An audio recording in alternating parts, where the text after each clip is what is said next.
Gelsin de inanalım. Sağ itler hürə mən məktəb süpürüb gətirirəm. Məktəb hədim o heylərlə uşaq sağlamışam. Mənim yoldaşım cavan qəbirdə ürəyi dayandı. Mən aça bilərəm qapını. Çıxsın çölə də qardaş, bizim kimi o da çıxsın müsahibə versin.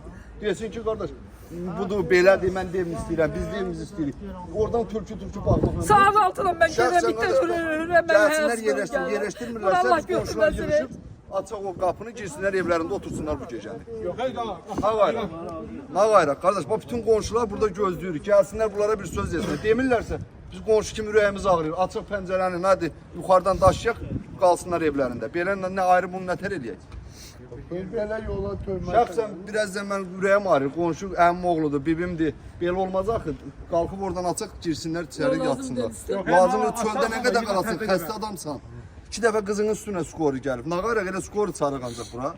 Çağırıq skoru da bizlə qalsın. Mənim əlbət bir prezidentim oyanacaq, deyəcək ki, bu qaşqınım niyə bu hələ daldı?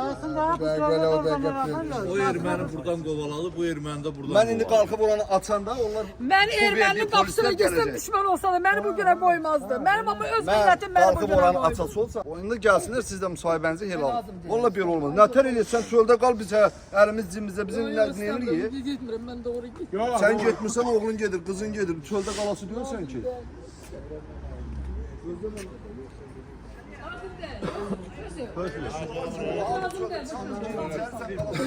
Dava salmır, tüm müsahibə versin. Əlbət mənim bir prezidentim də olacaq, ayağa qalxacaq. Mənim qaşqını töhmüşəm çölə. Tamam, beşi götürün onu qapını çölə. İtlər hürə mən deyib, hə, sıfır gətirib bala sağlayıram. Heç olmasa təmin eləsin də. Bu binada boş evlər var. Qaşqını Bu binada boş evlər var. Kiryə verilibdir. Həmən evləri yerləşsin birin mənə versin. Bu binadan qaşqının çıxıbdır. Yox, qaşqını belə eləyirlər ay qardaş. İşıqlandırın, işıqlandırın bizim. Bugünkü gəlin o icra başçısı mənə dedi ki, prezident kimdir? Allah'ım da deyil. Dedi ki, kimdir prezident? Prezident biz icra eləmişik, biz çıxardık deyirsən.